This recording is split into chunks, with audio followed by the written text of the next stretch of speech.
Good morning, one and all. I am P. Vasavi. I am studying 3rd BSc MPCS in MVN JS and RVR Degree College.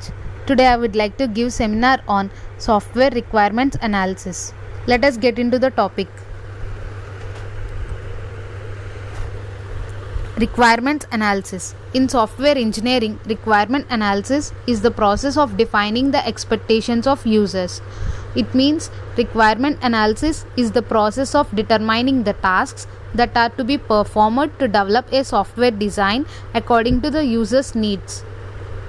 The possible conflicting requirements of various stakeholders, analyzing, documenting, validating, and managing software are done here. In other words, requirements analysis is the process of analyzing, documenting, validating, and managing a software. Requirements analysis is the task bridging the gap between system requirements engineering and software design.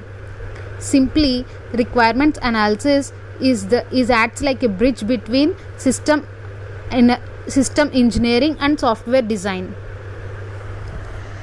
In requirement analysis, we have 5 types of models. They are scenario-based models, data models, class-oriented models, flow-oriented models, and behavior models.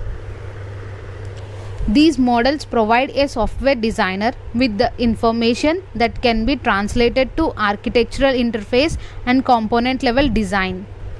Coming to scenario-based model. Scenario-based elements depict how the user interacts with the system and the specific sequence of activities that can be used.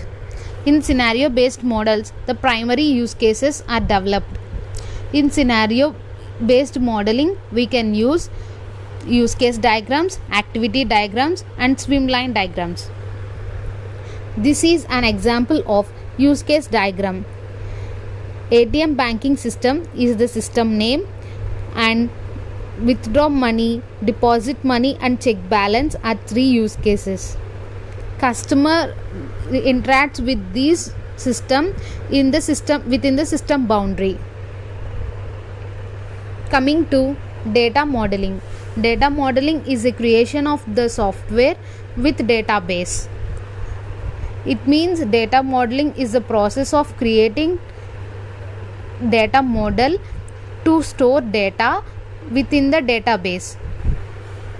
Data modeling consists of 3 elements. They are data objects, data attributes, relationships.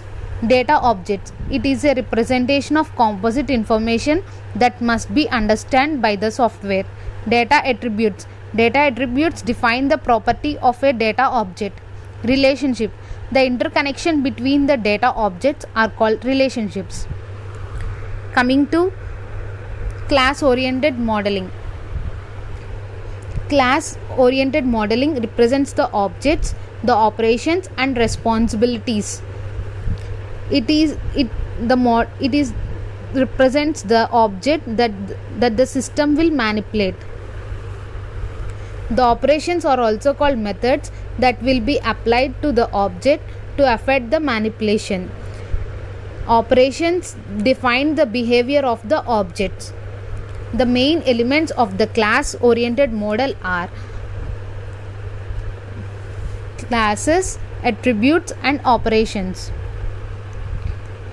They are defined as identifying and analyzing classes, specifying the attributes, and defining the operations. Coming to flow-oriented modeling. Flow-oriented modeling represents how data objects are transformed inside the system. It is a graphical technique used to represent information flow. DFD diagrams means data flow diagrams are used to represent the information flow in flow-oriented modeling. The DFD diagrams takes an input, processes, and gives output. This is an example of flow-oriented modeling. Control planner and sensor are 2 inputs, and they process the data and give 3 outputs. Coming to behavior modeling. In behavioral model, indicates the software will respond to external events. In behavior model, the overall behavior of the system can be seen. It shows the impact of events on the system. It can represent the behavior of the system as a function of specific events or time. Thank you for giving this opportunity and listening to me.